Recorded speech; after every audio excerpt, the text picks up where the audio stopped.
আমি আজকে রংপুরে গরু হাটে আসলাম। পর্যাপ্ত পরিমাণ গরু নাই, তবে লাইটের ব্যবস্থাও তেমন হয়নি।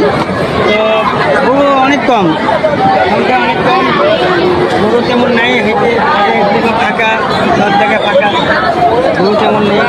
আপনারা দেখানোর চেষ্টা করছি, গরু নেই এখনও, অনেক হাট খালি, অনেক বাস খালি।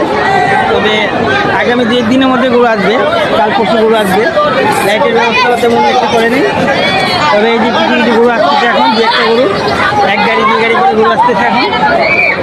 তবে আজকে তেমন গরু নেই, আমি ঘুরিয়ে আপনাদেরকে দেখানোর চেষ্টা করছি। হ্যাঁ, পর্যাপ্ত গরু নেই, এই একটা অস্টের গরু আছে, আমি দেখানোর চেষ্টা করলাম। আরও সামনে কিছু গরু আছে, বড় বড় গরু আছে, মোটামুটি মিডিয়াম হাইটের বড় গরু কিছু আছে, কিছুটা গরু আছে, গরু হবে। তবে অনেক অনেক জায়গা ফাঁকা। আমার আওয়াজ শুনতে মনে হয় কষ্ট হচ্ছে, অনেক পোলাপান, অনেক অনেক অনেক হইচই করছে। তবে অনেক আওয়াজ, পোলাপান বেশি, গরুর থেকে লোক বেশি, বাচ্চাদের আনন্দ, বাচ্চারা খুব আনন্দ করছে, একটু বাসে দুলছে, এটা আনন্দের একটা জিনিস। ইনশাল্লাহ আমি এখনও গরু আসে নাই, তবে হাট অনেক খালি, অনেক